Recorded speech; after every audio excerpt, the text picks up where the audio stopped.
Bienvenidos al podcast de Visibilidad On. Hoy al podcast ha venido Sergi Benet de Barefoot You. ¿Qué tal, Sergi? ¿Cómo estamos? Muy bien, un placer. Bueno, al fin te traigo al podcast, que llevo ya meses persiguiéndote. Ha Y costado, sí, perdona. bueno, esto es parte del trabajo, ¿no? Del podcaster, que tú también lo conoces bien. Lo conozco Entonces, bien. ahora la idea es entrar en detalle de tu carrera profesional, de tu contexto, de los diferentes proyectos que has ejecutado. También hablaremos del proyecto actual y sobre todo tus aprendizajes a lo largo de esta trayectoria del go-to-market en e-commerce, ¿no?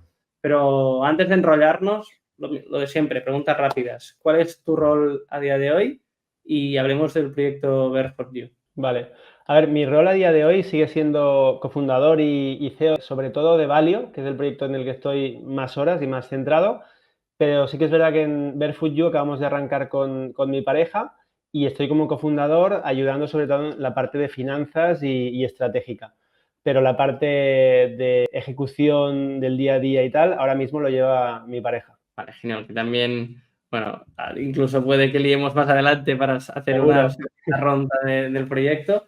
Entonces, vale, pues también si quieres, creo que es interesante ya empezar a hablar también de tu contexto, ¿no? Porque al final se conoce tu trayectoria de Meller. Bueno, como yo te conocí más, después la parte de Bali, sobre todo durante la pandemia, con todos los podcasts que ibais sacando y ahora en este proyecto. Entonces, háblanos un poco de tu contexto, tu evolución, en qué momento te inicias en el mundo digital. Vale, pues a ver, contexto. Yo empecé la carrera de ADE porque quería emprender y nada más salir de la carrera ya empezamos lo más cercano a emprender posible, pero sin tener que arriesgarnos nosotros y asumir toda la responsabilidad, fue empezar en un Venture Builder. Y también por tener un poco de experiencia y choque cultural, nos fuimos a Kuala Lumpur con los que son mis socios de Meller. Y ahí había varios proyectos que ya estaban funcionando, pero además podías montar tu proyecto. Y nada, ahí empezamos a trabajar en otros proyectos, luego propusimos lanzar nuestra marca de gafas de sol allí, estamos hablando de 2013, hace mucho, y lanzamos Meller. Entonces ahí empezaron los inicios emprendiendo.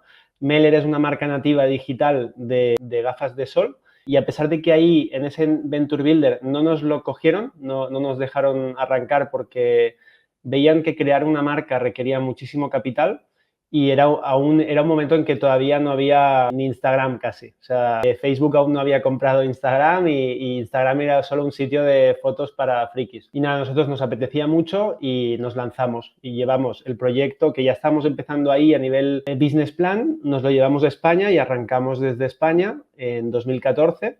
Y nada, ahora justo hace 10 años que arrancamos, el proyecto va de maravilla, facturando bien, creciendo cada año y siendo muy, muy rentables. Entonces, hablemos más del concepto Venture Builder para entenderlo, ¿no? Justo con la universidad, entiendo que entráis a trabajar en un Venture Builder. ¿Qué es un Venture Builder exactamente? Y también la casuística del mismo para emprender un proyecto como es el de Meller Brand. Vale. Esto hay de muchos tipos porque depende de quién lo monta y cómo lo monta, cuál es la aproximación y 1000 factores, pero en el que fuimos nosotros era un ex emprendedor de Rocket Internet, que era un venture builder de los más grandes del mundo, alemanes, y lo que era un bungalow con 30 emprendedores de todo el mundo, sobre todo Europa y Estados Unidos. Y ahí era en plan, oye, vamos a montar cosas que sean rápidas de ejecutar y rápidas de ver si es viable o no. Entonces, pues en ese momento cuando entramos, yo qué sé, quizá de los 30 emprendedores, pues quizá había 6 proyectos que estaban funcionando. Entonces te podías adherir al que creías que podías aportar más o al que te hacía más ilusión entrar o lo que sea. Y nada, entonces cuando alguien quería proponer algo y tenía un business plan que tenía buena pinta y parecía viable, pues ellos te ayudaban un poco con la ejecución y te ponían hombres, te ponían personas de ese equipo que había de emprendedores que salíamos de la universidad, pues te ponían a gente. Y iban haciendo proyectos cada 2 por 3 y muriendo también. Sí, esto, sobre todo cuando arrancas, es lo común y más si es Sí, tu proyecto inicial después de la sí, sí, universidad. sí. En este caso, entiendo, ¿no? Que lo que tú has contextualizado de lo que es un Venture Builder, al final te rodeas de emprendedores que están ejecutando proyectos nuevos, te también te ayudan a priori con un rol o con roles con más experiencia para acompañarte, pero como decías, Meller no se ejecutó allí. No encajó, o sea, lo propusimos y lo picheamos, digamos, al resto de partners o de los que estaban liderando un poco ese Venture Builder y en ese momento no cuajó. O sea, ya te digo, la razón fue muy, muy clara. Levantar una marca requiere mucho capital y aquí no tenemos capital y no es fácil conseguirlo desde aquí para algo así, entonces no lo vieron y lo descartaron. Entonces nosotros seguimos trabajando allí, de hecho, varios meses y lo que hacíamos era, pues en nuestros ratos libres o los fines de semana, pues nos poníamos con Meller, que nos hacía más ilusión. Ahí trabajamos muchas horas, pero muchas horas. O sea, ahí la jornada laboral era de 12 horas mínimo. O sea, de hecho, te obligaban, de decir, oye, además de que no cobrábamos, los primeros meses no cobrábamos nada, no te dejaban irte a casa hasta que no habían pasado unas 12 horas de jornada lectiva. Y ahí era muy común, o sea, en Kuala Lumpur, en la época en la que estuvimos, 2013, no sé si habrá cambiado mucho, pero ahí era súper habitual trabajar jornadas de 12 horas. Entonces, claro, una vez os comentan que el contexto es estas personas que os dicen que no, a priori son roles seniors, es decir, que tienen experiencia en esta tipología de toma de decisiones. Has comentado por ahí uno de los founders de este Venture Builder, Rocket Internet. Sí. También si quieres dar un pelín de contexto a la audiencia sobre qué es Rocket Internet y también a nivel de categoría creo que es interesante. Rocket Internet, para que se entienda fácil, creo que son los creadores de Zalando o no sé si ASOS, creo que de Zalando, pero lo que hacían era coger un modelo que ya funcionaba en el mercado occidental y, pues, por ejemplo, Alibaba o algún market share tipo Zappos de calzado y lo copiaban, o sea, hacían un copycat, sobre todo en mercados emergentes. Entonces, cogían algo que ya funcionaba en Estados Unidos y decían, vale, vamos a replicarlo en el sudeste asiático. En este caso, pues, Malasia, donde sea. Y hacían esto. Entonces, lo que se decía es que normalmente cogían a gente muy, muy buena en Rocket Internet. Lo único es que los machacaban a muerte porque era muy, muy, muy exigente. Se aprendía muchísimo. Entonces, muchísima gente quería entrar. Y como quería entrar mucha gente, pues se seleccionaban a los más fuertes, digamos, a los más espabilados y a los que aguantaban más. Lo único es que era un proceso duro, por lo que he oído, porque yo no llegué a entrar a Rocket Internet. De hecho, estuve en el proceso y en el proceso de selección un chico que estaba dentro me dijo, oye, esto es un infierno, o sea, no se lo recomiendo a nadie. Si puedes, abandona este proceso y vete a otra empresa. Y fue este el que me recomendó entrar a este Venture Builder de un tío que era ex-Rocket. Y la verdad es que muy bien. O sea, entramos en este Venture Builder y nos gustó mucho la experiencia. Dura, pero no tanto creo como habría sido Rocket. No lo sé, porque no lo puedo comparar, pero la verdad es que nosotros salimos contentos. Bien, entonces, una vez tenéis esta experiencia y arrancáis el proyecto de Meller ya en España, ¿cómo son los inicios del proyecto? Pues muy humildes los inicios, porque empezamos al principio cada uno desde su casa, luego conseguimos, como teníamos stock físico, que eran las gafas de sol, cuando nos llegaron y no sabíamos muy bien dónde ponerlas, pues al principio se repartió un poco entre casa de mi socio, Marco, y luego también un taller de bicicletas que tenía en ese momento mi padre. El taller era como un tubo, como una cueva, y realmente el taller era como la zona de delante y la zona de detrás estaba un poco vacía. Entonces ahí, como tenía espacio mi padre y no lo estaba usando tanto, pues nos metimos. Y de hecho la primera venta la hicimos ahí dentro, que íbamos con una cajita fuerte de metal de los chinos. Ahí hicimos una convocatoria clandestina de acaba de llegar el pedido de las gafas de la nueva marca que acabamos de montar. Quien quiera venir y quien quiera unas gafas a precio muy barato, porque es la inicial que nos ayudará luego a tener más capital para seguir haciendo mover la rueda, pues tal día a tal hora. Y la primera venta fue de amigos y familiares y amigos de amigos, y con eso arrancó el proyecto, que iba a ser una marca 100% digital, pero realmente la primera venta fue totalmente offline en un cuchitril, en un pequeño taller de bicicletas de Barcelona. Entonces, y luego ya, sí.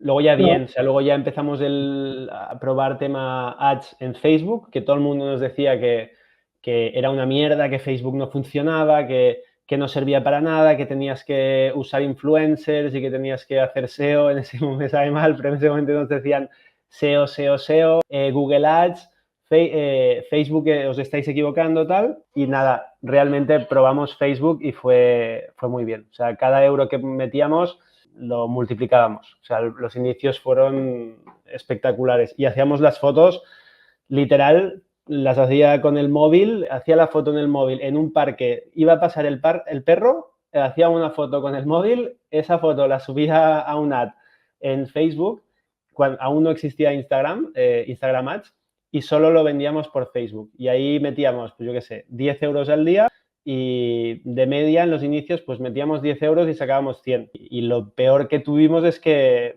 reventábamos stock constantemente. O sea, nos quedábamos sin. Historia bonita a los inicios, porque a día de hoy, obviamente, Ya no es así. por redes, pero sí que es el contextualizar, ¿no? También este momentum, en este caso de Facebook Ads, y es una de las palancas que muchas marcas activas digitales en ese momento utilizaron, ¿no? Y como bien dices, también el contexto de hay casuísticas donde hay e-commerce, donde tiene sentido trabajar todo tu marketing en Google en una primera fase y en otros no, en una primera fase trabajar toda la parte más de redes sociales, influence, ads, pero bueno, ahora hablaremos de ello y también con tu experiencia. Entonces, es un proyecto que tiene 10 años, entonces en 10 años han pasado muchas cosas y creo que también lo podremos ir contextualizando año a año, pero también hablemos de la historia de Meller, pero también hablemos del caso de Valia, ¿no? En 2019, si no me equivoco, más o menos por lo que veo aquí en LinkedIn, arrancas este proyecto también como cofundador. Explícanos un poco también la historia de Valia. Vale. Valia es un poco más difícil de explicar porque así como Meller es A más A, pues tal, Valio ha dado muchos tumbos y empezó como una aplicación, empezó en 2019, como has dicho, como una aplicación para ayudarte a gestionar tu dinero. Ayudarte a gestionar tu dinero, sobre todo lo que serían activos, inversiones, tu patrimonio neto a largo plazo. Patrimonio entendido como activos menos pasivos, que en ese momento lo que veíamos es que muchísima gente no tenía muy presente lo que son los pasivos y lo que son las deudas, y una persona asumía que si tenía 5.000 euros en el banco y eso era el dinero que tenía, pero quizá luego tenía la deuda del coche, la deuda del ordenador, la deuda del móvil y tal. Entonces veíamos que había como poca visibilidad de lo que es el patrimonio neto de una persona a nivel individual. Entonces, así como los fundadores ya éramos muy frikis del mundo de las finanzas personales, pero nada complicado. O sea, finanzas personales entendido como eso, de que son las deudas y activos menos pasivos. Pues vimos que la gente le daba como mucha urticaria usar un Excel para hacer seguimiento de tu dinero, tus activos pasivos y tus inversiones, y tenían poca visibilidad del impacto positivo a largo plazo de una buena inversión. Entonces quisimos crear una aplicación tipo FinTonic, que es bastante conocida, pero en lugar de enfocarlo tanto a gastos e ingresos, lo enfocamos mucho más a activos y pasivos e inversiones a largo plazo. Y esto fue el inicio. Ahí levantamos algo de capital con algunos business angels muy, muy buenos, tipo François Derbais de Indexa Capital. Y luego, después de un tiempo probándolo, vimos que por ahí no era. O sea, estuvimos haciendo bastantes cosas, pero vimos bastante difícil de monetizar una aplicación que ya la conseguimos sacar en modo web y estaba súper bien y a la gente le encantaba, pero a la que querías meter algo de pago era muy, muy difícil que nadie convirtiera. Entonces, como por el camino de la creación de esta aplicación, creamos también un foro libre, gratuito, público, de finanzas personales, y vimos que había muchísimo movimiento. Cada día entraba muchísima gente y había mucho chup chup. Dijimos, bueno, pues ya que tenemos en el equipo programadores y que tenemos este know-how y que tenemos esto, pues vamos a intentar crear una red social de solo finanzas y solo inversión y solo dinero.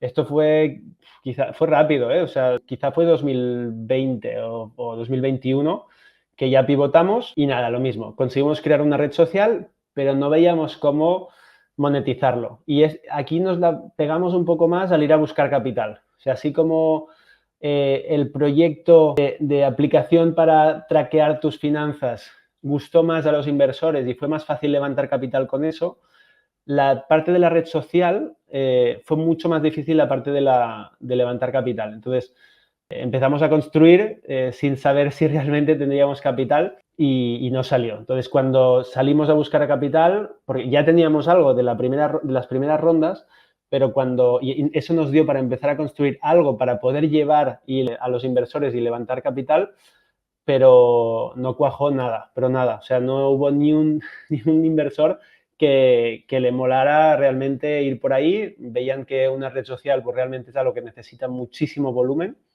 y para tener muchísimo volumen has de tener muchísima pasta. Entonces, no cuajó y también lo tiramos, o sea, lo paramos y ya tenemos ahí dos aplicaciones tiradas a la basura. Intentado, el producto, la verdad es que guay y a la gente le gustaba mucho. El problema era el tema de la monetización, o sea, era muy difícil conseguir que alguien pagara por algo de esos dos productos que acabamos de crear y que gustaban, pero no se podía cobrar. Entonces, por el camino salió ya lo que sería en cuanto a mercado, la definitiva, que es la formación. ¿Cómo llegamos a la formación? Pues al final nosotros lo que buscábamos siempre era nuestra misión de ayudar a la gente con sus finanzas personales. Entonces, como la aplicación de traquear tu dinero no cuajó, la red social tampoco cuajó, pues dijimos, bueno, pues como al intentar que la gente usara la plataforma de traquear tus finanzas, ya hicimos algo de formación, porque es algo que no es súper obvio y la gente, pues no todo el mundo sabe exactamente qué son los activos y los pasivos y cómo funciona el interés compuesto y las típicas inversiones. Pues ahí ya lanzamos algo de formación que funcionó bien y dijimos, bueno, como esto es lo único que hemos conseguido de momento, desde que hemos lanzado, lo único que hemos conseguido cobrar algo y ha gustado y el feedback es muy bueno y tal, pues si la formación la hemos conseguido cobrar y ha funcionado bien y el feedback es bueno, vamos a ir por aquí. Y en ese momento había varias de formación que nos gustaban y que lo estaban haciendo muy bien, como serían Doméstica, Platzi en LATAM, Udemy, o sea, había muchas súper interesantes de formación, pero no había ninguna o desconocíamos del mundo, del nicho del dinero. Entonces dijimos, bueno, pues vamos a hacer un modelo similar al de alguna de estas plataformas o nos hacemos nuestra plataforma del nicho dinero e inversión. Y hasta lo que es hoy, que Valio desde ese entonces siempre ha sido formación, sí que es verdad que hemos ido lanzando diferentes paquetes y formatos de esta formación, pero desde entonces formación y con formación nos quedamos porque está yendo bien. Sí, bueno, a raíz de toda la historia que has comentado también de Valio, pues también lo que has explicado, ¿no? La propia evolución en base a problema-solución, problema-solución, en base a la misión de origen, ¿no? De facilitar o ayudar a las personas que gestionen mejor sus finanzas personales y también dar a entender, ¿no? Que este proyecto también hay una palanca de contenido mediante el podcast, que si no me equivoco el podcast se llama Nudismo Financiero. ¿Qué experiencia tienes de este podcast? ¿Aprendizajes? Sí, a ver, el podcast es algo que al principio fue una pasada, o sea, funcionó espectacular. Nació de forma bastante orgánica porque en el foro que teníamos público la gente empezó a desnudar sus números, o sea, la gente empezó a compartir, oye, tengo este dinero aquí, esto ahorrado, esto no sé qué, esta hipoteca, este interés, esta comisión, esto no sé qué, ¿cómo lo veis? ¿Qué opináis? Y se empezó a crear una dinámica muy, muy sana y muy positiva de poder exponer y hablar de dinero sin que nadie lo criticara. Que bueno, a día de hoy pues quizá, no sé si se ha normalizado un poco más, pero hace años y sigue pasando, ¿eh? Que la gente hablar de dinero es como muy tabú, o sea, cuesta mucho hablar de dinero, puede que hablas de dinero y te tachen de capitalista o de rata o de pesetero o de lo que sea. O sea, hablar de dinero suele ser peligroso porque te metes en un terreno que por A o por B suele ser criticado. Puede salir mal por arriba o mal por abajo. Entonces, creo en el foro un espacio como seguro donde poder compartir tus números y tus finanzas y veías opinión de otros y aprendías de otros y tal. Que de hecho fue también uno de los motivos por los que lanzamos la red social, porque vimos que se estaba creando como una dinámica muy, muy positiva de gente queriendo aprender y gente compartiendo sus experiencias con el dinero, con inversiones, con todo. Y el podcast fue simplemente amplificar algo que ya se estaba dando en el foro de manera orgánica. Y empezamos a hacer esto. Cuando empezamos, sí que el podcast al principio, como el objetivo era cómo cómo has llegado a los 100K. ¿Vale? O sea, como siempre dicen en el mundo de la inversión que lo más difícil son los primeros 100.000, entonces entrevistábamos al principio gente que había llegado a los 100.000 y cómo lo había hecho, o sea, cómo habías llegado tú a esos 100.000. Y luego lo fuimos pivotando un poco, porque sí que es verdad que al final, cómo has llegado a los 100.000, tuvimos varios que fueron un poco parecidos y dijimos, bueno, quizá no hay tantas diferencias y se puede hacer hasta aburrido. Entonces ya simplemente lo dejamos como nudismo financiero, hablar de números, compartir tus inversiones, compartir tus experiencias en relación a tus finanzas personales. Sí. Y hilando con esto, es como en mi caso yo os descubrí, y también aquí la casuística de obtener diferentes perfiles, entre comillas, conocidos o conocidos para un segmento en concreto. En mi caso, pues Romuald Fons, cuando lo entrevistasteis, era muy interesante ver a Catchy, ¿no? Esta parte también financiera, este tipo de perfiles. Y entiendo, ¿no?, que una vez viralizada este contenido, siempre dabais esa introducción a lo que era Valio, a la misión. O sea, es un punto que a mí me gustaba mucho porque cuando empezaba a escuchar el podcast ya te da todo el contexto de todo el ecosistema de Valio. Sí, pero justamente ahí te diría que lo hicimos mal, ¿eh? Porque a nivel de marketing no lo solíamos conectar mucho. Sí que hicimos algunas pruebas de hablar de Valio en ciertos podcasts, pero te diría de que de más de 100 que llevamos, o sea, ahora creo que tenemos 120. Habremos hablado de Valio en, no sé, literal creo que 20 o 30. El resto era conversación amena entre dos personas sobre dinero. O sea, no lo usábamos mucho como marketing. Sí que es verdad que nos daba credibilidad y muchas veces la gente que nos compraba, sobre todo los programas más caros, nos decía que venía del podcast. O sea, al final pues nos había escuchado y después de escuchándonos tanto tiempo y viendo que sabíamos de lo que hablábamos de forma indirecta, porque nosotros en el podcast no lo explicábamos mucho, esto es fallo mío, que no soy muy vendedor, de forma indirecta la gente interpretaba que sabíamos de lo que hablábamos y confiaba en nosotros. Entonces, sí que mejoró la conversión y la credibilidad, diría, del proyecto, pero no lo usábamos mucho como estrategia de marketing y seguimos sin usarlo mucho. Claro, entiendo que lo que tú estás comentando, ¿no? O el caso que hablábamos de Romu o otra tipología de perfil de captamos la atención, porque quieras o no, pues es casi un tipo de perfil con visibilidad. Ahora está mirando también el YouTube de Valio y yo qué sé, pues Corina Randazzo, su experiencia. Esto lo trasladáis, o sea, en formato podcast también a YouTube, que en este caso 7.000 suscriptores, lo cual está muy bien. Y por ende, aquí ya también das a entender lo que tú estás comentando un pelín ahora, ¿no? Y aquí es el objetivo, una vez de forma implícita en el propio contenido, hablar también de la propia... Bueno, porque al final entiendo que, como tú dices, ¿no? Se venden cursos, pero también es una membresía. Cuéntanos también un poco... Mira, para... Perfecto. Lo que te decía, varios modelos que nos gustaban de formación y la verdad es que los hemos probado todos. O sea, tenemos la membresía, que ahí era un poco tipo Platzi de LATAM, que lo hacen muy bien. Y aquí es membresía durante un año y tienes acceso a los más de 40 cursos que tenemos, todos relacionados con el mundo de la inversión y del dinero. Entonces ahí es un poco self-service. O sea, tú entras en el curso que más te apetece, el que más te gusta y durante un año tienes acceso a todos ellos y al soporte, obviamente, y a la comunidad. Hay una comunidad privada solo de los que sí que están dentro de esa membresía. Luego tenemos los programas de cohortes, que es el ticket caro, digamos, pero que tampoco es que vendamos muy caro nosotros. Tenemos tickets que van desde 450 o 500 euros hasta el programa más caro que hemos hecho nunca, es el de 1.500 euros para aprender a ser personal shopper. Pero porque personal shopper inmobiliario. Pero porque es que ahí el retorno es tan claro y tan rentable que hacerlo más barato era absurdo casi, porque son muchas horas de una persona que tiene muchísima experiencia y tampoco me voy a entrar en mucho detalle de todo lo que hay dentro, pero al final solo que consigas un cliente de personal shopper te va a pagar como mínimo 3.000 euros. O sea que si con una formación que te cuesta 1.500 no eres capaz de sacar un cliente, quizá el fallo no es tanto de la formación, sino otras cosas. Entonces, tenemos esto, la suscripción, membresía anual, cohortes, que son programas formativos más intensivos, que son empiezas con un grupo y una fecha y acabas otra fecha. Y luego teníamos el formato, que ya no lo tenemos, que era el de venta de cursos individuales, que es el que sustituimos por la membresía en el momento que tuvimos ya más de, no me acuerdo, no sé si era más de 20 cursos o más de 30 cursos, ya dijimos, bueno, pues a partir de ahora solo vendemos la membresía.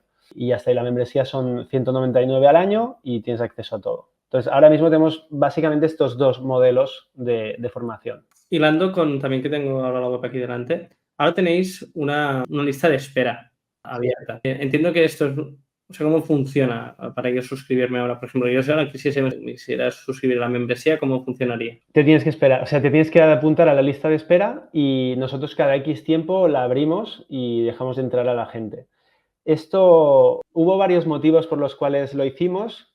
A nuestros inversores no les moló mucho al principio lo de dejar cerradas las puertas, pero luego los números nos dijeron que era mejor y además nos fue muy bien para poder comunicarlo mejor. Me explico. Cuando lanzamos la membresía, pues la lanzamos a nuestros suscriptores de la newsletter y explicamos muy bien en qué consistía, qué había dentro, cómo funciona, tal. ¿Vale? Entonces estuvimos varios días explicando cómo funciona y dejamos abierto el checkout para que quien quisiera pues se pudiera unir. ¿Qué pasa? Que luego la dejamos abierta. Y entonces, claro, era muy difícil de vender la membresía cuando veníamos de haber hecho tantas cosas y Valio estaba como tan disperso de haber tocado tantas cosas, era como que nos costaba mucho comunicar y explicar bien qué era la membresía. Entonces decidimos cerrarla y ¿qué pasa? Que entraba muy poca gente. O sea, al final, si no lo puedes explicar bien qué es y cómo funciona y tal, pues no te va a entrar nadie, porque al final tienes que explicarlo bien. Entonces decidimos cerrarla y cada cierto tiempo volver a explicar muy bien a nuestra audiencia en qué consiste, qué tiene, cómo funciona, cómo es por dentro, qué te vas a encontrar, explicarlo bien durante varios días, abrir el checkout y cerrarlo. Entonces, este formato nos está dando mejores resultados que tenerla siempre abierta, sobre todo por lo que te digo, de que era muy difícil de explicarlo bien todo lo que había dentro. Entonces nos quedábamos cortos. En un anuncio nos quedábamos cortos, en un tal nos quedamos cortos. Y claro, iba entrando gente con cuentagotas, entrando muy poca gente. En cambio, cerrándolo y explicándolo bien, los números eran mucho mejores. Hilando con nudismo financiero, números, que te ha saltado la pregunta y he sido el primero que me he ido por las ramas. ¿Qué contextos también que puedas comentar a nivel de facturación, por ejemplo, del último año, tanto de Meller como de Valio? A ver, Meller cerramos el año en 21 millones. 2023 y Valio es otro proyecto, está en fases más iniciales y además es formación muy específica, muy de nicho. Entonces, el año pasado cerramos en 250.000. Hablando de dos tipologías de negocio y ahora entraremos más en el e-commerce, claro, aquí entendemos que hay una facturación relevante después de 10 años, una marca nativa digital, que también entraremos en su evolución y que al final es la creación de contenido digital y su propia venta. Primero de todo, ahora ya así random, ¿qué prefieres? ¿Un e-commerce donde toca... ¿Qué prefieres? ¿Un e-commerce donde se toca producto o un modelo de negocio de contenido, ya que a día de hoy estás viviendo los dos? Claro, ¿qué prefieres para qué? O sea, ¿para generar dinero, para vivir bien, para estar...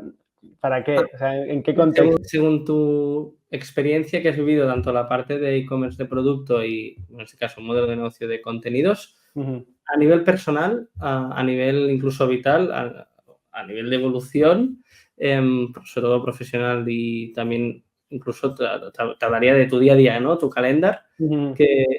¿Qué cosas buenas le ves a producto? ¿Qué cosas buenas o malas le ves a contenidos? A ver, Meller fue un proyecto muy vital para mí. Empezó, pues, es el primer proyecto que realmente funciona de los que monto, que intenté varios y no funcionaron. Y Meller en ese momento era brutal. O sea, Meller fue lo que me ayudó a vivir lo que sería, entre comillas, muchas comillas, el éxito emprendedor, ¿vale? De que pues me llamaban inversores. Hubo una época que salíamos en todos lados, o sea, funcionó muy bien. Un año, 2 años, multiplicamos por 10 la facturación año tras año y fue espectacular. Nos querían todos los inversores querían invertir, salíamos en prensa en todos lados. Entonces, ahí vivimos lo que sería, pues, hostia, un proyecto que está yendo bien y todo el mundo quiere estar cerca de ese proyecto que está funcionando. También vivimos la parte mala, de que se va a la mierda, nadie quiere saber nada. O sea, vivimos las dos cosas, lo cual también lo hace duro, de que vives en lo más guay y luego la hostia que te pegas es importante, de la cual hemos conseguido salir y ahora está yendo muy, muy bien, pero vivimos momentos difíciles. Ahora bien, en ese momento mi único objetivo era ser emprendedor. O sea, cuando salí de la uni quería ser emprendedor, quería tener mi empresa, quería montar algo donde no hubiera nada y que funcionara. Entonces, en ese momento, pues, check, conseguido, súper feliz, súper agradecido, pero llega un momento en el que, pues, a mí, pues, intereses personales me empiezan a molar mucho el contenido y sobre todo lo que es la parte de las finanzas personales y a título personal y a título de mis amigos y mi entorno, mi familia y tal, veo el impacto positivo que tiene aprender a gestionar tu dinero y aprender a invertir y toda la pesca. Y veo también el impacto negativo que tiene el no saber hacerlo o el hacerlo mal. Entonces digo, hostia, me flipa, o sea, me encanta este mundo y si puedo hacer algo en este mundo, pues me encantaría dedicar todas las horas que sean necesarias para poder montar algo en este mundo que tanto me gusta. Entonces ahí descubrí a un amigo y tal. Bueno, para resumirlo, lanzamos Valio en un momento que me hacía una ilusión brutal y que lanzamos el modelo pues por intentar aportar valor en esa misión, en ese objetivo de ayudar a la gente con sus finanzas después de ver el impacto positivo que tenía en mi entorno, ¿vale? Entonces, en ese momento te diría, brutal, o sea, me encantó en su día Meller para poder emprender, aprender cómo funciona una empresa por dentro, aprender cómo es la gestión de equipo, gestión de stocks, gestión de deuda, inversores, todo, y súper agradecido de cómo fue todo. Y luego, pues si me preguntan, pues ahora me gusta más Valio porque estoy aportando valor en algo que me parece súper importante, o sea, que me parece fundamental. Ahora bien, después de haber estado años en Meller y después de haber estado años con Valio, o sea, e-commerce de producto y empresa de contenido, o sea, infoproducto, te diría que a mí creo que me gusta más tangible, producto tangible, no tanto por el valor final, que el valor final, pues seguramente será más, creo yo, personal, el de ayudar a la gente con sus finanzas personales, pero por mi skill set, o sea, mi grupo de capacidades y las cosas que a mí se me dan bien, no parece que encajen mucho con la creación de contenido. Entonces, creo que en Valio no estoy aprovechando lo que yo sé hacer y otra persona lo haría mucho mejor que yo, hablando claro.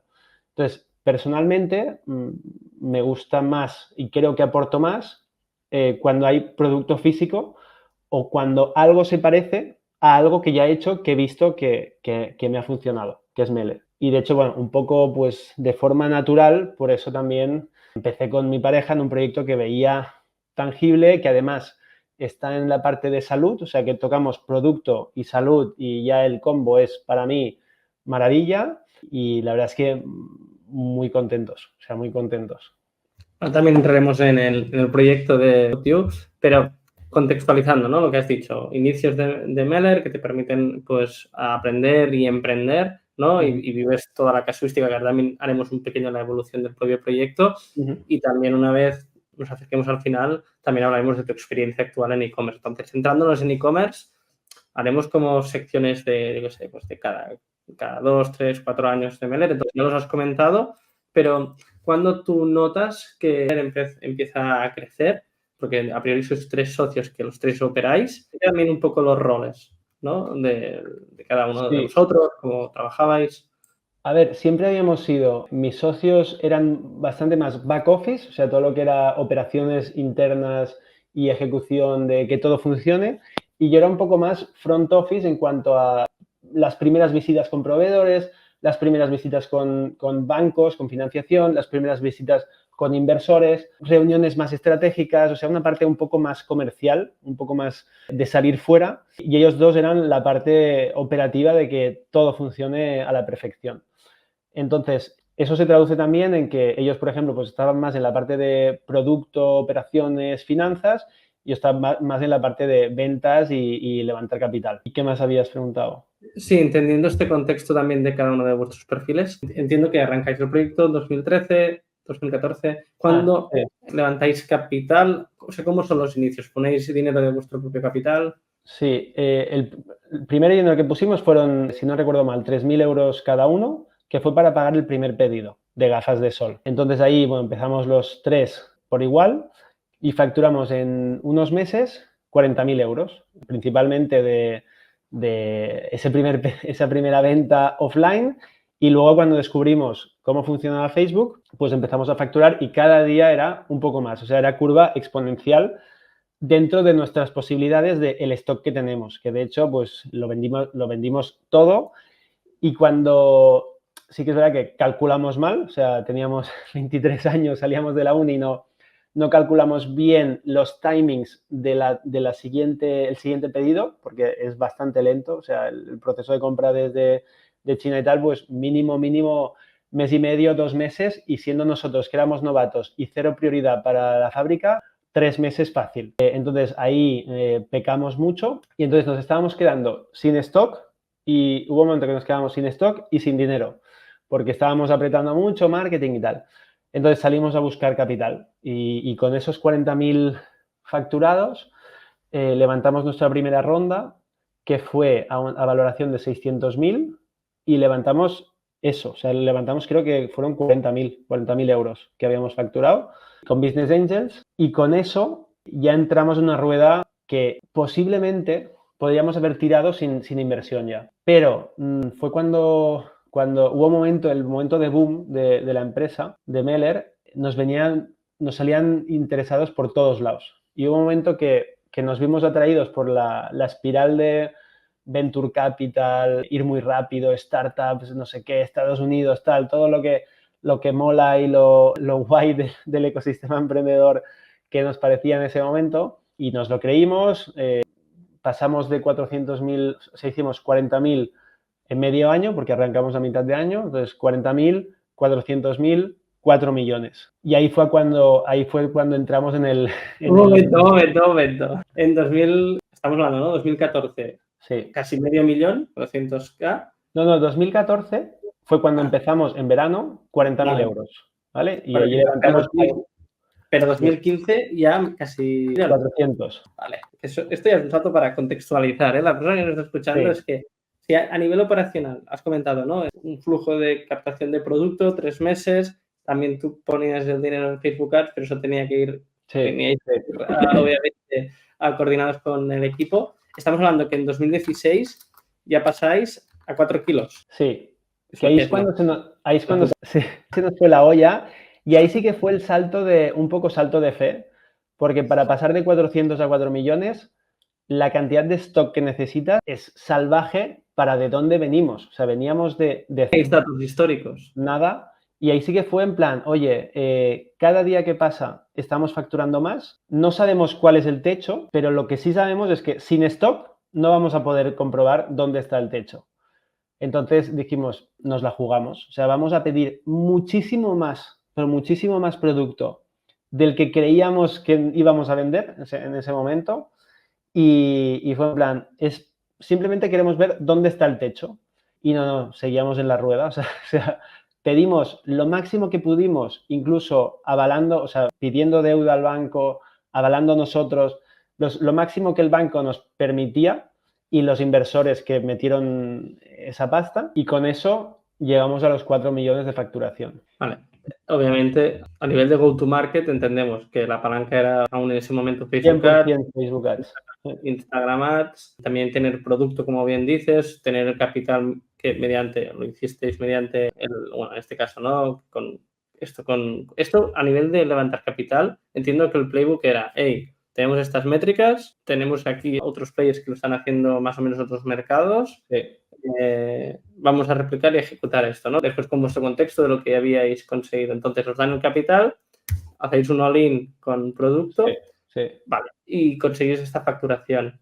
Esto a nivel operativo, me imagino que fue una locura, porque ¿cuántas personas erais en ese año? Es que pasamos o sea, durante mucho tiempo relativo, éramos los 3 fundadores, fichamos a alguien de marketing que nos ayudara porque era donde estaba el core en ese momento y atención al cliente porque es que era un show. O sea, las ventas al final éramos una e-commerce nueva, la gente aún no se fiaba, 2014, o sea, la gente aún no se fiaba ni de comprar online y de poner su tarjeta y tal y además, gafas de sol, que en ese momento lo más habitual era que unas gafas de sol valieran 100 y pico euros, de golpe les dices que tienes unas gafas por 35 en ese momento que lanzamos y dices, me están timando, o sea, son malísimas seguro. Entonces había mucha duda. Entonces, y también hay las devoluciones, o sea, al final cuando compras online pues hay mucha más devolución y necesitamos atención al cliente. Entonces, los 3 fundadores, alguien de marketing y atención al cliente. Fueron los perfiles que éramos durante mucho tiempo hasta que hicimos ese salto de fe, decir, oye, vamos a escalar esto lo máximo que podamos y ya no es en plan doblar pedidos, es que es multiplicar por 10 los pedidos. Y ahí sí que empezamos a fichar más. Y A ver, llegó un también lo he hecho momento... a nivel de equipo, en tan poco tiempo, Sí, de sí. pasar de sois 4 o 5 Sí, sí, a... a nivel cultura de equipo fatal, fichar fatal, o sea, lo hicimos, lo hicimos muy mal, pero en ese momento crecía tanto y los números eran tan buenos que daba igual. O sea, podías cometer 500 errores y seguía funcionando en ese momento, hasta que nos la pegamos, ¿eh? O sea, obviamente, pues dosis de realidad. Cuando salimos a levantar capital fue cuando empezamos a ver que hostia, la mayoría de cosas que no eran core no estaban bien. O sea, nosotros nos centramos a saco en facturar y ser rentables y abrir países y meter más pasta en marketing y tal, pero todo el resto, a nivel finanzas, a nivel equipo, a nivel... Estábamos haciendo muchas cosas mal. Y con los inversores empezamos a verlo, porque al final el inversor lo que quiere es invertir en algo que está sólido y bueno, eso estaba un poco... Las métricas de crecimiento y tal, había métricas muy buenas, pero todo lo que es el entorno, lo que sustenta eso, pues estaba dudoso. Bueno, aquí entendemos que una facturación de 4 millones en 2 años y Mm. medio, 3, una media de edad que me imagino que erais los fundadores y 4 Sí. colegas que encontrasteis por ahí. Éramos los mayores, además, o sea, 24 y fichábamos a gente, a becarios y poco Así más. que a nivel de operativa y finanzas, o sea, el go-to-market lo teníais muy claro, que me imagino influencers, diseño de producto, creatividades, Facebook, vale, ahí teníais Sí. toda la visibilidad, teníais Ujú. producto a precio competitivo, pero es lo que tú dices, ¿no? Tanto la entregabilidad del producto y ahora también incluso hablaremos de tecnología, ¿no? Porque en ese momento, 2016, ¿ya utilizabas Shopify? No, o sí. De hecho, en 2014 arrancamos con Shopify cuando no lo conocía Ostras, ni Dios, pero ni vale. Dios. Pero Shopify estaba tan en pañales que cuando quisimos internacionalizar nos pasamos a Magento. O sea, empezamos con Shopify de puta madre, o sea, que iba súper bien y tal, pero había ciertas cosillas que no las tenía y cuando empezamos a hablar con expertos nos decían, no, es que Shopify, es que ¿dónde vais? Os tenéis que poner un Magento, o sea, tenéis que profesionalizar la empresa. Y fue un show, o sea, fue un drama pasarnos a Magento, cambiar todas las SKUs, horroroso, que además veníamos Pregunta de... tonta, ¿eh? ¿Por qué empezáis? Es decir, ¿en qué momento os ilumináis y en 2014 escogéis Shopify cuando había en WooCommerce, PrestaShop o incluso Magento? ¿Cómo lo encontrasteis? Shopify fue lo típico búsqueda de Google de, oye, mejores plataformas y tal, y yo qué sé, nos convencieron algunos diciendo que Shopify estaba saliendo ahora y que era mucho más intuitivo, mucho más fácil, mucho más tal, como en plan, lo vimos en varios sitios como el nuevo que está bueno, además como para proyectos pequeños que están empezando, funciona muy bien para inicios. Y además pedimos contrastar opinión con alguien que tenía experiencia y nos dijo que sí, que para empezar, o sea, dándonos cero importancia, o sea, piensa que éramos 3 chavales que aún estábamos salíamos de la uni y queríamos hacer un pedido de gafas que parecía eso cualquier cosa y sí, para empezar Shopify está muy bien, probadlo, pero ya está. Y luego cuando empezamos sobre todo a meter monedas diferentes y querer vender en diferentes países y tal, ahí Shopify en ese momento es que no tenía. O sea, No, es así, era un drama, ¿eh? Es que por eso te quería preguntar. sí, A día de hoy ha cambiado, pero sí, bueno, hablemos de eso. en los inicios no había y fue cuando dijimos, oye, pues nada, Magento. En ese momento no sé por qué escogimos Magento, pero creo que un competidor o un amigo que tenía experiencia en e-commerce y tal nos había recomendado Magento. Y ya está, empezamos con Así que Magento. esta migración, ¿cuándo la hicisteis? Más o menos. Pues esto fue, O sea, ¿y era con la facturación de 4 kilos o fue más tarde? es que creo que los 4 kilos ya fueron, o Con fue el por ahí Magento. medio, ¿eh? O sea, creo que Shopify nos aguantó bien. No, 4 kilos no, porque tuvimos que hacer la parte internacional, o sea que fue antes. Antes de los 4 millones hicimos la migración, pero luego rápidamente volvimos a Shopify. O sea, no sé ni si estuvimos ni un año con Magento. Ostras, entonces en los 17 más o menos ya podéis estar con el Shopify. Sí, o sea, fue ir, volver y volver a ir. O sea, ahí hicisteis masterclass de migraciones. Un máster de migración. Horroroso. Genial, genial. Bueno, que obviamente esto es cosa casuística y no estamos diciendo aquí que Magento sea una mierda, aunque bueno, ahora se ha migrado a Magento 2 y está siendo un cuadro, ¿eh? Pero Sí. esto es otro tema de conversación. Dicho esto, en 2010, bueno, ya has como adentrado un pelín la evolución del proyecto, aumentasteis muchísimo la facturación, internacionalización en 2016, 2017 nos imaginamos. ¿Cómo fue evolucionando? Pues desde que intentamos, o sea, de los 40.000 iniciales a los 4 millones rentables. O sea, al final, pues los inicios sin sueldo, los fundadores, y luego, pues, sueldos bajos y tal, y ir mirando siempre que el coste de la publi no fuera tan alto y ya está, y siendo rentables, sin ganar mucho dinero, pero siendo rentables. El año que intentamos escalar a lo bestia, o sea, cuando llegamos a los 4 millones, dijimos, oye, vamos ya por el unicornio.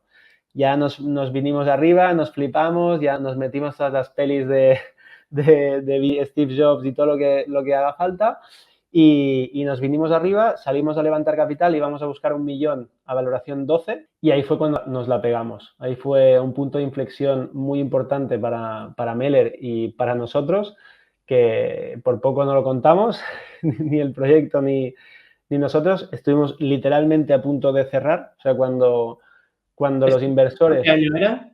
2017. O sea, el siguiente año ya. Sí, todo pasó muy rápido. Sí, bajaba, era... Sí, sí, sí. Vale, vale. Entonces, en ese año salimos a buscar este millón. Al principio, las métricas eran tan buenas que todo el mundo quería entrar. O sea, de hecho, salimos a buscar el millón porque nos lo dijo la gente. En plan, oye, tenéis aquí un bicho y a full. O sea, aprovechad esta oportunidad que es única y lo máximo que podáis, levantar capital, tal, no sé qué, ok. Los inversores iniciales con los que hablábamos nos decían, o sea, la aproximación era, olvídate del resto de inversores, la lleno yo. O sea, pongo yo el ticket de 1 millón, lo pongo yo todo. Entonces yo me relajé, decir, bueno, pues ya está, hostia, lo de levantar capital está chupado. Esto es fácil. Está chupado. Y yo a mis socios les decía que nada, que no se preocuparan, que esto está fácil, tal. Y nada, iban pasando los meses y nuestras métricas iban empeorando un poco. Entonces, los inversores que estaba tan claro que iban a entrar, ya no estaba tan claro. Y al final, levantando capital, lo que siempre pasa es que necesitas un líder. O sea, necesitas que alguien haga el primer paso, o sea, del primer paso, y entonces el resto seguirán. Pero si no hay alguien que lidere, estás fuera. O sea, por mucho que te digan, no va a entrar el capital. Es muy difícil que te entre al capital hasta que al menos uno mete algo y lidera. Y muchas veces incluso te lo dicen, ¿eh? Yo hasta que alguno no entre o hasta que tal inversor no entre, yo no puedo entrar. Y dices, vale. Entonces, se nos empezó a complicar un poco, nadie metía la pasta, o sea, tenía al principio muchísimos interesados, luego cada vez menos o no estaban tan interesados, cada vez nos pedían más métricas, o sea, cada vez más complicado. O sea, al principio querían facturación y casi les daba igual las pérdidas. O sea, el bottom line me refiero, si estás ganando o no. Al revés, de hecho nos decían, no, písale a full, písale a muerte, aunque sean pérdidas. De hecho, las pérdidas pues las pagamos los inversores. O sea, los inversores lo que queremos es crecimiento y me da igual si pierdes dinero. O sea, la fiesta la paga el inversor. Y vale, o sea, no sabía que los negocios funcionaban así en ese momento y entonces le pisamos. Y aunque estábamos sacando pérdidas, estábamos invirtiendo mucho más que nunca. Total, que finalmente ese año sale mal y facturamos solo un poquito más, facturamos 6 millones, pero con pérdidas. Cuando íbamos a buscar ese año 10 o más, entonces buscábamos esos 12, que por eso poníamos la valoración de 12, porque bueno, pues este año vamos a por los 12 y nos quedamos en 6. Entonces los inversores uno a uno iban cayendo hasta que el último ya nos dice, oye, el último que nos había dicho sí, sí, entramos seguro y tal, que de hecho el último que fue durísimo, creo que fue el Sabadell de B-Startup, que nos dijo que iba a entrar hasta última hora, que nos dijo que no. Entonces ahí fue ya en plan, se acabó, o sea, no hay ronda y por balance y tal tenemos que cerrar la empresa. Entonces la única forma que teníamos de sobrevivir era si levantábamos, en ese momento necesitábamos para que contablemente no tuviéramos que cerrar la empresa, necesitábamos 250.000, no, 170.000 creo que eran. Y fue lo único que le pedimos al inversor. Le pedimos un inversor, un family office con el que habíamos estado en conversaciones, con el que vimos que estaba mejor, pues le pedimos, oye, bajamos la valoración a muerte, pero es que vamos a tener que cerrar cuando el proyecto es bueno y está yendo muy bien. Para levantar dinero. Sí. Para el inversor. Sí, sí. Pero es que de verdad, o sea, las métricas, a ver, vale que ese último año nos flipamos y nos pasamos, pero en el momento en que paramos un poco la factura, el marketing, volvimos a ser rentable al momento. Entonces lo conseguimos, o sea, fue casi suplicar al inversor que nos metiera esos 170.000 y entonces ya sobrevivimos y desde ese momento ya siempre un crecimiento rentable. Entonces, ese año siguiente bajamos de facturación, o sea, caímos en facturación, pero rentable. Tuvimos que despedir a gente y tuvimos que aflojar muchísimo el marketing. Y desde entonces ya sí que crecimiento rentable cada año tras año y súper bien. Claro, aquí el susto os coloca bien, ¿no? Os meten una buena hostia, que también, al final es lo que decíamos, es que pasar de 40.000, 400, 4 kilos, que a veces escuchan otros proyectos y hablan de esta evolución equitativa, ¿no? 400, 800, ahora me freno un poco, ahora vuelvo, hay un problema de cash flow o con proveedor, que aprendes, ¿no? Pues aquí en vuestra casuística, a lo que comentabas, ¿no? Pues llegáis a esos 4 millones rentables, lo que tú decías, ¿no? Pelis de startuperos, vamos a poner el unicornio, que obviamente, pues, que eres un buen, siendo sinceros, es decir, el no ser rentable por una casuística de capital porque apretáis de forma consciente, eso también tenéis muy clara cómo volver atrás, ¿no? Es decir, lo que este marketing, bueno, estas palancas que os hicieron crecer. Entonces, 2018, pues lo que también dices, despedir equipos, bueno, reducir lo que es el coste de abrir la persiana, aprendizaje aquí, y ya desde ese momento, desde 2018, no volvéis a levantar capital y todo el crecimiento viene de la propia facturación de cliente, ¿no? Sí, levantamos capital muy poco, creo que fueron 250.000 en un momento que ya estamos facturando 7 por un tema de deuda, o sea, por poder tener deuda y por estar más tranquilos, o sea, fue un tema de paz mental, de decir, oye, realmente el proyecto no lo necesita porque está siendo rentable y está funcionando, pero para poder levantar capital y para poder, como sigue siendo muy estacional. Entonces, tenemos un pico brutal durante el verano y luego hay un valle importante. Entonces, para poder tener suficiente stock y que no nos quedáramos a nivel de caja muy jodidos en la época mala, decidimos tener siempre como un cojín, un colchón de seguridad de dinero mínimo en caja por si las moscas. Entonces, como teníamos este altibajo tan bestia, era más difícil de gestionar la parte de la caja. Entonces, decidimos levantar esos 250.000, que de hecho incluso los emprendedores pusimos algo de dinero porque el inversor era el mismo y no quería ser el único metiendo otra vez, siendo el único que metía la pasta y de hecho entraron incluso algunos amigos y tal y desde entonces súper bien. O sea, fue eso, creo que fue al 2018 o 2019 o final de 2018 o inicios de 2019 levantamos esos 250.000 que de hecho luego ahora la empresa no tiene ni deuda. O sea, es todo caja nuestra. Pero bueno, en ese momento, para dormir tranquilos, preferimos levantar ese capital. Entonces, evoluciona el proyecto, como tú dices, ¿no? Pues ya tenéis esta paz mental, el proyecto ya está en esta facturación alrededor de 7 millones de euros. Llega la pandemia, entonces, obviamente, ¿cómo impacta en vuestro negocio? Aprendizajes de aquí, después también el post-pandemia. Pandemia fue de golpe, de la noche a la mañana, 90% de caída, o sea, literal, pues pasamos de vender 1.000 a vender 910 o 100. Y durísimo los primeros días, de hecho, incluso nos quitamos el sueldo los fundadores por precaución y por tener la caja lo más saneada posible y no tener que hacer ERTES ni nada, ni despedir a nadie. Entonces estuvimos varias semanas jodidos, pero poco a poco, súper poco a poco, o sea, gradual, la facturación iba creciendo un poco más, cada vez un poco más, hasta que llegamos a un punto que ya habíamos llegado a la facturación que teníamos pre-pandemia, pre-momento más crítico, y luego incluso empezamos a crecer más. Entonces empezamos a recuperar lo perdido. Y después de recuperar lo perdido ya fue positivo. O sea, fue una época, primero tuvimos un bajón espectacular y luego ya bien. Y desde entonces súper bien. De hecho, sí que habíamos visto que otras e-commerce post pandemia crecieron mucho. Nosotros no. Nosotros crecimos pues lo de siempre, pero fue luego, en cambio, que empezó a ir mejor.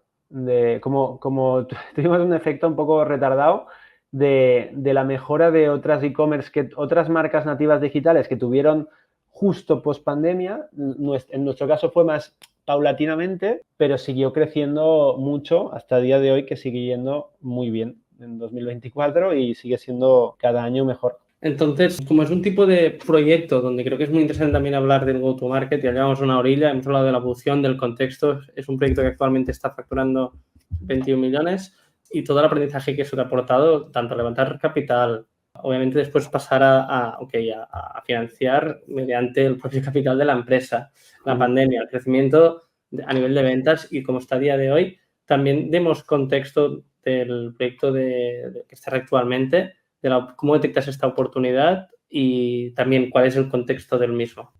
Barefoot You fue muy funcional. O sea, yo cada vez friqueo más en mundo salud y bueno, llega un momento que pruebo el calzado minimalista, calzado barefoot, que lo único que tiene es que no te oprime el pie, no te destroza el pie y no te lo aprieta y poco más. O sea, simplemente te deja espacio para los dedos, entonces es mucho más ancho, no tiene drop, que es la diferencia entre la parte del talón y la punta, que, o sea, no está elevado.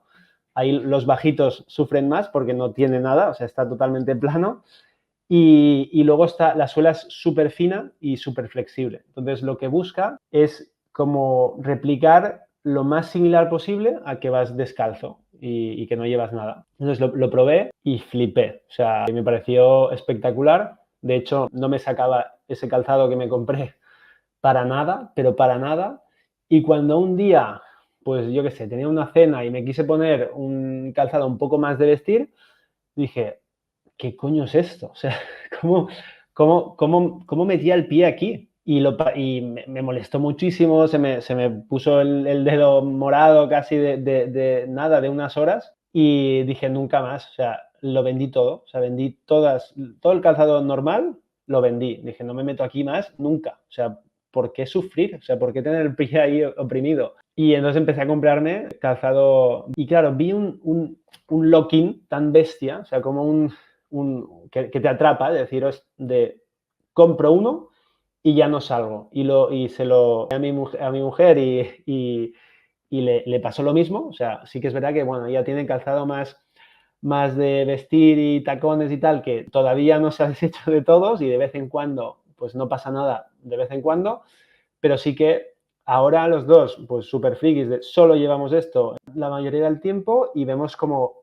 ilógico, o sea, como un poco incluso absurdo de lo que les hacíamos a los pies. Entonces, viendo esto y que en Barcelona solo había una tienda en ese momento y que el proceso online es un poco fricciona bastante porque al final comprar calzado online tienes que probártelo y la devolución es un coñazo, el paquete es muy grande y toda la pesca. Entonces dijimos, oye, nos lanzamos. O sea, nos gusta, vemos que está creciendo, que está en tendencia y que parece totalmente lógico que todo vaya hacia ahí. Y no lo pensamos mucho, o sea, desde que lo dijimos hasta que abrimos la tienda pasó el verano, porque era justo en verano cuando lo decidimos. Teníamos un viaje importante en septiembre y lo montamos todo lo más rápido posible para que al llegar del viaje pudiéramos abrir. Y eso hicimos, o sea, el año pasado, en 2023, finales de septiembre, inicio de octubre, abrimos la tienda física en Barcelona de calzado barefoot. Que al final entendemos esto, que es una tienda física, un e-commerce multimarca de las diferentes marcas de este segmento, donde abrís primero en Barcelona y ahora que habéis abierto la tienda en Madrid. Sí. Hablemos de go-to-market. Hemos hablado de toda la evolución de Meller, hemos hablado también de un poquito de Valio, ahora de Barefoot. Entonces, ok, tú tenías claro, y lo has dicho de forma lógica, es un tipo de producto que se tiene que tocar, se tiene que probar, sobre todo estos early adopters, ¿no? Como es tu caso, que prueba el producto y está encantado. Y aquí es, ok, primera apertura en Barcelona, pero también abrís un Shopify por ende, ¿no? Entiendo. ¿Cómo planteabais el go-to-market o cómo planteabais el go-to-market de este proyecto? A ver, aquí sí que fue totalmente al revés de Meller, por ejemplo, y ya desde el principio fue foco, o sea, obviamente pues Shopify y tienda online hay que tenerla, pero foco 100% offline, tienda física y entender al cliente lo más cerca posible y es ahí, en la tienda física, justo en el momento de pagar y justo en el momento de probar el producto, pues nos lanzamos con tienda física y siempre el foco, desde que empezamos, el foco siempre ha sido que la tienda física funcione y lo demás es secundario. Y de hecho tú lo has visto, que la parte online no le estamos dando tantísima importancia, tenemos un ratio de conversión de mierda, o sea, tenemos un ratio de conversión del 0,40 creo que es, y pues que nos da igual, o sea, ahora mismo el foco no está ahí y queremos consolidar las tiendas físicas. Entonces, Barcelona y Madrid están yendo muy bien y están siendo rentables y ya está. Y el go-to-market ha sido que la tienda no le falte de nada. Entonces, volvemos a tema stock. También empezó bien, pero ha habido un salto de fe, que hemos metido bastante pasta de nuestro bolsillo para tener stock, tener producto y que la gente llegue y se encuentre algo, porque es que los primeros días era literal, es que venía alguien, le gustaba un calzado y era en plan, a ver si hay suerte y tengo su talla, porque es que no había. O sea, empezamos con muy pocos modelos, es caro el calzado y esta es la prioridad. La prioridad es que ahora mismo tengamos stock, porque íbamos muy peces de stock porque es caro. Sí, aquí también el contexto es lo mismo, no tenéis datos de qué referencias, qué marcas funcionan mejor. Así que en este caso, ¿no? Pues para vuestra casuística y lo que nos decíais desde el principio, Josep, o Anabel, en este caso que lleva el proyecto a nivel de SEO, queremos ser visibles y esto lo veíamos cuando hacíamos estudios de palabras clave de Barefoot, Barcelona, Barefoot, Madrid, e incluso todo el long tail, pero siempre con ubicación. Y aquí también denota que, ostras, pues tú buscas en tendencias en Google tipo de producto más ubicación, más la lógica que tú dices a nivel de producto, que se tiene que probar, se tiene que testear, a ver cómo te queda, era de cajón. Con esto, como tú dices, foco en la propia operativa de una tienda, por ende a nivel online, pues toda esta búsqueda que a día de hoy cuando os buscan que aparezcáis, que incluso por la propia nomenclatura de la marca o de la marca de la tienda, pues esto nos beneficia un montón a nivel de SEO local y obviamente pues lo que tú has dicho, ¿no? Hacer esta inversión de capital por este tipo de producto. Entonces, evolución del mismo, ¿cómo lo planteas? Es un e-commerce, una tienda física multimarca. Próximos pasos también a nivel de go-to-market. Próximas palancas para crecer. Sí, ahora, como te digo, seguimos obsesionados con el stock porque es que todavía no vamos bien y sigue pasando que nos llega gente que no tenemos su talla, no tenemos su calzado, no tenemos el modelo, tal. O sea, a día de hoy las tiendas físicas, las dos, aún no ruedan bien. O sea, no están optimizadas, no están al 100%. Entonces, el foco uno es ese. También, segundo foco era para poder crecer, fichar a alguien, porque al final las manos dan para lo que dan y ya íbamos de culo. Yo no estoy full time todavía en este proyecto. Lo está llevando casi todo mi mujer. Y va de culo, pobre. Pero es que va de culo desde el día cero. Al principio estaba ya en la tienda todo el día, atendiendo a clientes, yo también iba el sábado también a ayudar, hemos comido, desayunado y visto zapatos todo el puto día, o sea, necesitábamos para poder crecer también esa apuesta de decir, bueno, vamos a fichar a alguien, porque es que vamos a ser menos rentables o quizá incluso algún mes puede que seamos no rentables y que perdamos pasta, pero es que si no hacemos este salto y no fichamos a alguien y no tenemos stock, será imposible tener un negocio sólido y que pueda crecer algo. Entonces, seguimos ahí, seguimos con stock y seguimos fichando, porque ahora mismo tenemos 2 tiendas y desde hace nada tenemos 2 personas en Barcelona y el próximo paso es una segunda persona en Madrid, porque la persona que está en Madrid, pobre, no sé cómo lo está haciendo, porque está sola, totalmente sola, con el volumen que hay, que ahora mismo es bastante. Entonces, en principio ya tenemos una persona que va a entrar ya, pero bueno, ahora el siguiente perfil sería alguien de operaciones internas que pueda ayudar sobre todo a mi mujer, porque es que no le da, o sea, no da la vida, tiene cada día más de 40 mensajes de clientes que quieren algo. Entonces, Sí. necesitamos... Nosotros que estamos preocupados del SEO, de Google Ads, ¿no? No, entonces necesitamos manos, o sea, necesitamos más gente. Entonces, como bien dices, ¿no? Palancas de crecimiento, catálogo, precio, bueno, diferentes marcas. Sí. Por ende, hay una demanda activa que el usuario ya en ciudades como Barcelona, Madrid ya está buscando y es el estar allí. Y una vez hemos hablado de este ecosistema, ¿no? También con lo que has aprendido de Meller, para ti, ¿cuáles serían las palancas siguientes? Una vez ya tengas toda la parte de stock bien trabajado, que estén operativas, ¿qué te interesaría potenciar? Bueno, para este proyecto le di mucha importancia al SEO y por eso estamos con vosotros, porque queríamos invertir en SEO. Al final es un nicho pequeño y o estás o no estás, o sea, o haces algo para estar o no eres nadie. Entonces lo veía como indispensable. Y luego es que seguimos con la parte física, ¿eh? O sea, queremos estar online y queremos que nos encuentre online y queremos vender online, obviamente, pero en este negocio priorizamos físico y de hecho a la que podamos abrimos la tercera tienda y va a ir antes abrir la tercera tienda que mejorar el ratio de conversión de la web. Entonces, de momento, sigue siendo un negocio que queremos priorizar el físico porque está saliendo bien, porque los números son buenos y porque también lo vemos una mejor barrera de entrada. Al final, abrir una tienda online, la barrera de entrada es menor. Tener una tienda física con producto en un trocito de calle tal, es más lío.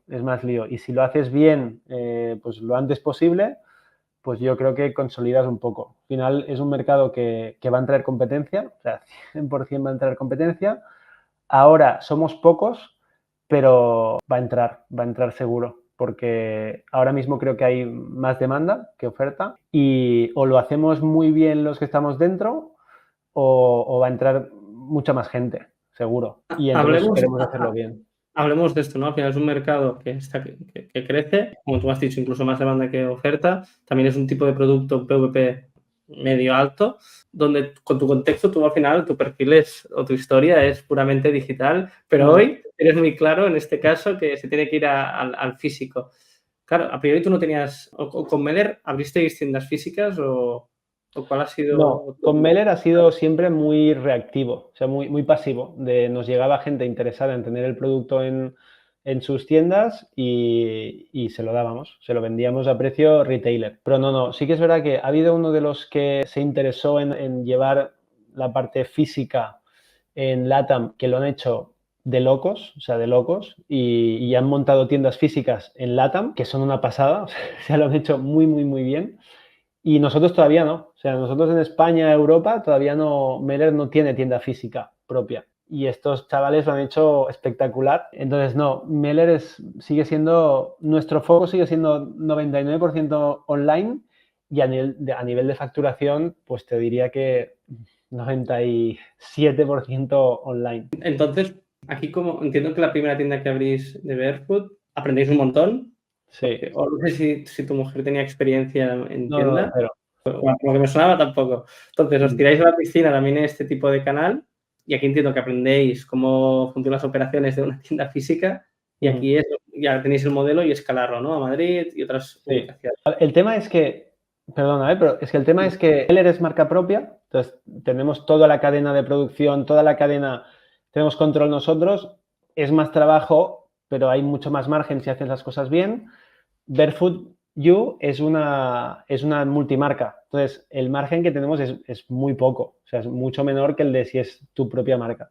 Entonces, de hecho, online, para hacerlo bien y ser rentable, tela. O sea, hay que hacer muchas cosas muy bien y todavía no estamos ahí. O sea, tampoco podemos invertir mucho en Publi porque se nos come todo el margen. Entonces, al menos en las tiendas físicas, pues irá al ritmo que pueda ir, al ritmo que seamos capaces de ir, pero al menos si nosotros controlamos un poco mejor las operaciones que estén bien, somos rentables por cada zapatilla que vendemos.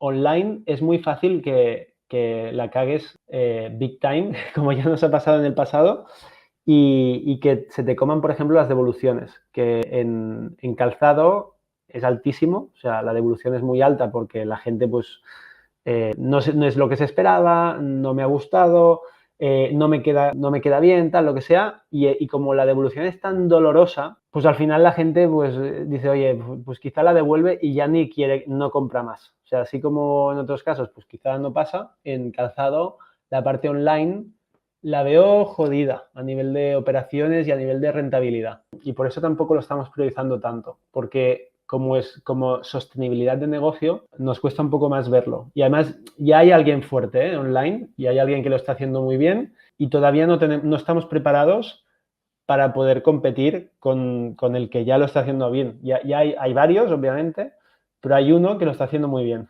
y todavía no nos vemos fuertes para competir ahí.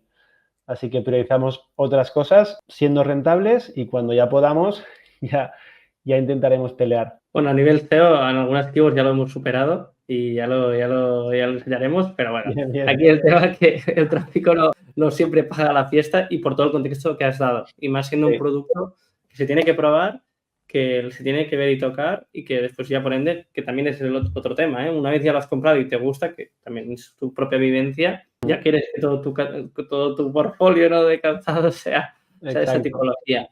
Sí, sí. Entonces, para ir cerrando, porque llevamos ya un ratillo y creo que, ostras, hemos condensado tu historia y la evolución de los diferentes proyectos, incluso aprendizajes muy interesantes. Hostia, te estás embarcando en otro proyecto, después de los otros dos proyectos que ya has ido ejecutando.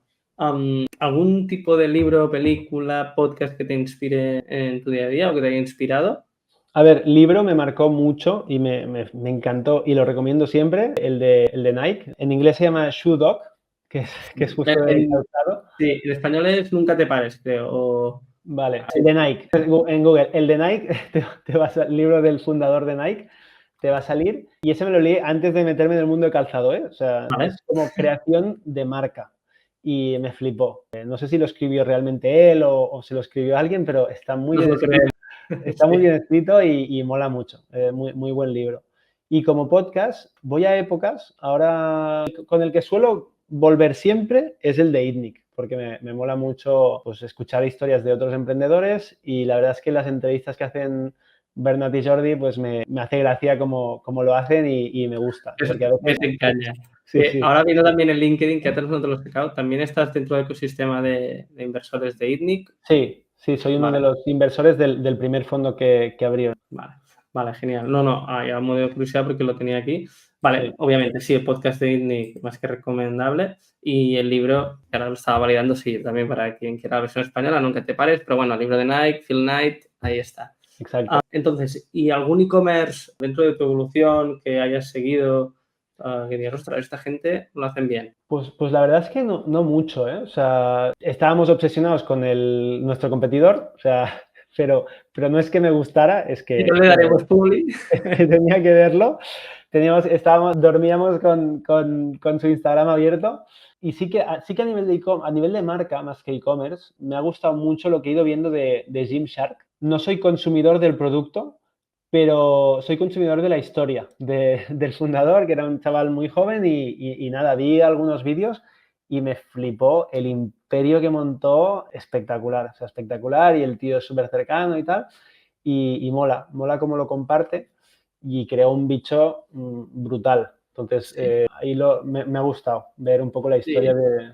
En este caso, Gymshark es uno de los proyectos también a nivel de ecosistema que ha hecho este parte de Built-in Public, que él siempre lo ha documentado todo de forma muy cercana y que también recuerda mucho a proyectos como tenemos aquí, por ejemplo, Node Project o incluso Blue Banana, que han documentado también el proceso de creación y de crecimiento.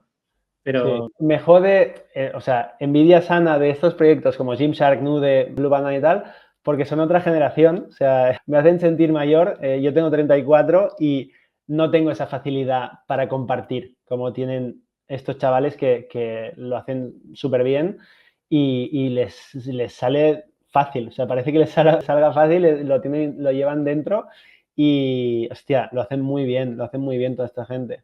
Pero me hace mayor. Bueno, aquí también es que hay mucho creador de contenido, como un Gary Vee principalmente, que ha inspirado a todo el mundo a crear contenidos. Sí. Y en el caso de Gymshark también es la propia creación de comunidad dentro de un ecosistema, de un deporte, como es ir al gimnasio y evolucionar y crear una audiencia aquí amena, ¿no? Dentro de una marca en específico. Y esto ha pasado en diferentes nichos de deporte también muy interesantes, así que por ahí hay deportes de nicho donde hay marcas que están capitalizando estos ecosistemas y es muy interesante. Pues genial, Sergi. Yo por mi lado, no sé si quieres contar algo más, pero creo que ha sido bastante completo. No, ya me callo, tío, no he parado. Y yo creo que, bueno, hay un montón de cosas y aprendizajes dentro de la evolución del propio proyecto de Valio, la pivotación, Meller, toda la evolución desde estar a tope a tocarte pies de peus a terra, ¿no? Bueno, ya saben la expresión. Y obviamente aquí el nuevo emprendimiento, cambiando totalmente el canal de venta y también un producto multimarca y cómo irá evolucionando. Así que no sé si hay algún tema más que quieras comentar, compartir. Bueno, ir a probar este nuevo tipo de calzado. Pasar por la tienda física. Sí, pasar por la tienda física. Que bueno, que sí que me vais a aplicar por SEO y darle a SEO, también me dais ROAS, así que también, así estará contento Josep y yo. Tal cual. Así que, lo dicho, agradecerte un montón el rato, Sergi, que vayan a ver los proyectos y lo dicho, a la persona que nos esté escuchando, espero que haya sido de utilidad y nos vemos en el próximo podcast. Un abrazo. Chao. Muchas gracias. ¿Qué retos o aprendizajes te gustaría compartir que hace, yo qué sé, 5 años le hubiese ido muy bien a Sergi, que te cogiese y Sergi, cuidado con esto? A ver, hay uno para mí muy claro, el tema equipo, o sea, al final en la carrera de ADE te enseñan, yo qué sé, recursos humanos de empresas gigantes y no sé qué, pero para emprender no tiene nada que ver, o sea, para fichar a equipo y empezar con tu equipo pequeño y de personas que cada uno es un mundo y no sé qué, es difícil y creo que hay que dedicarle mucho tiempo, porque cada persona que fichas, sobre todo en los inicios, te cambia la empresa, pero otro nivel. O sea, puede que o te la hunda, puede ser, o te la haga multiplicar por 10 o que le saque mucho más potencial quizá del que podrías sacar tú. O sea, que realmente el equipo, las primeras personas sobre todo, vitales, o sea, vitales que sean buenos fichajes y no fichar al tuntún como hicimos nosotros y nos equivocamos en Meller en los inicios. Y esto lo he aplicado, pues, por ejemplo, en Valio ya lo aplicamos y en Barefoot You, pues, ya lo aplicamos también de escoger bien y hacer un buen proceso de selección y fijarse mucho en esto.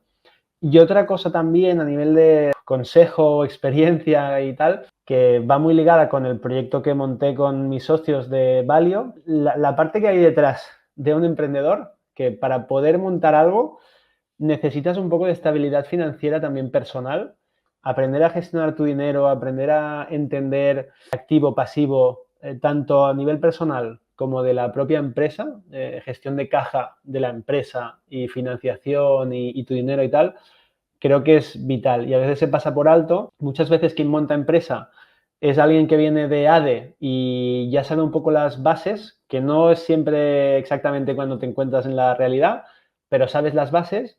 Pero es que muchas veces montan empresa gente que ha estudiado algo que no tiene absolutamente nada que ver y se olvidan de esta parte o lo externalizan al 100% desde el día 1 y sin tener las bases es muy difícil, ¿eh? La gestión de caja, gestión de tesorería, finanzas, financiación, bancos, deuda, todo esto, si no sabes un poquito lo básico, que no es súper difícil, pero lo básico sí que creo que todo el mundo debería tenerlo, tanto a nivel empresarial como a nivel personal. Y los 2 puntos que das, a fichar bien, que no es nada obvio, que también creo que es un punto de experiencia y darte de hostias y también detectar red flags, ¿no? Sí, sí. Y como bien dices, en un inicio de un proyecto, pues es que es vital porque cuando empiezas a delegar es que te puede hacer palmar el proyecto.